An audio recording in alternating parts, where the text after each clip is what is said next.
First time mapahiya ng ganito si Luka sa sariling home court kaya nagtanggal ng headband at pasigaw-sigaw pa. Jason Tatum inangasan ang dating kakampi. Sinayawan ni Kyrie si JT. Boston Celtics versus Dallas Mavericks. Parehong kumpleto ang mga superstars. Luka Doncic in the paint, early work. Back-to-back pa, 5 straight points for Luka. Kyrie Irving naman pinagsasayawan ng dati niyang teammate na si Jason Tatum. Behind the back and step back jumper for Uncle Drew. Jaylen Brown versus Luka Doncic naman, napisikal ang Mavs superstar. Sumagot ng tough fadeaway si Luka, mga idol, baseline. Di rin nakakaligtas ang big man ng Boston kay Kyrie Irving, fadeaway jumper. Late takeover si Jason Tatum at nagtala ng 13 points sa first quarter, 26-24, lamang lang ng dalawa ang home team. Second quarter, Derek Lively back-to-back mula sa assist ni Luka Doncic. Under 8 minutes dito na nagsimulang lumobo ang lamang ng Boston Celtics. Hindi pa makapaniwala si Jason Tatum sa tawagan ng official dahil dito sa foul niya kay Luka Doncic. Nagsisimula ng mang trash talk si Luka, ayaw tigilan ng referee. Umabot ng 14 points ang biggest lead ng Boston Celtics dahil sa 35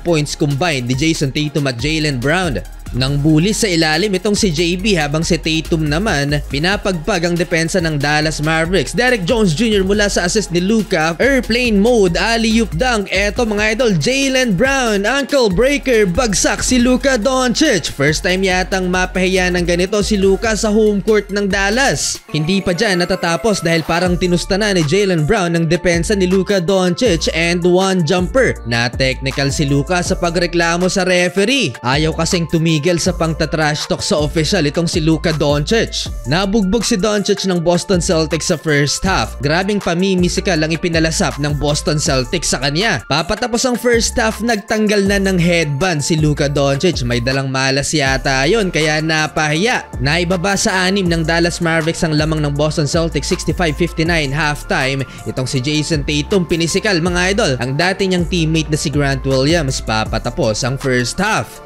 Start of third quarter, Kyrie Irving first 3-pointer of the game. Ito na, lumobo ulit sa double figures ang lamang ng Boston Celtics. Jason Tatum versus Kyrie Irving. Na-foul ni Uncle Drew. X-factor si Drew Holiday sa quarter na to at may 5 3-pointers na. Pagsak ang shooting ni Kyrie at Luka, below 40% ang dalawa mga idol kaya nakalamang ng malaki ang Boston Celtics. 94-83 end of third quarter, lamang ng 11 points ang Boston Celtics. Start of fourth quarter, still a double figure lead for Boston Celtics. Luka Doncic, first 3-pointer of the game after missing 6 missed shots beyond the arc. Back in rhythm si Luka Doncic dito sa final quarter. Pumasok pa itong end 1. Impossible shot ni Luka para ibaba sa single digit ang lamang ng Boston Celtics. Luka Doncic again, 3-pointer. Na-hype na ang crowd sa run ng home team. 31 points for Luka Doncic, buhat mode.